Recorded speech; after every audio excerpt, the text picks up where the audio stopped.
students depend on academic advisors for more than just academic advice. What classes should I take next semester? Am I checking off all the boxes in order to graduate on time? I'm absolutely convinced that the quality of the relationship that a student has with their academic advisor can be a key determinant. Students will always identify certain people on the college campus, whether it's somebody that works in housing or residence life, whether it's somebody that works, in the Greek system, whether or not somebody that's they're a student worker in a particular department, but they always agree someone that they go to for their emotional needs. And academic advisors, we do fill that role in a lot of institutions, and that's what makes this role so prone to maybe burnout and those other stressful things that we talked about earlier.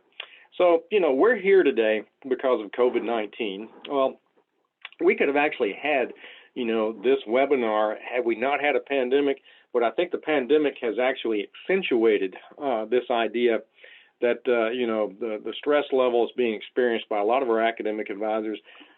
Some of our academic advisors have taken really well to the virtual format. Some have not. Most of the folks that get into academic advising, they see it as a career.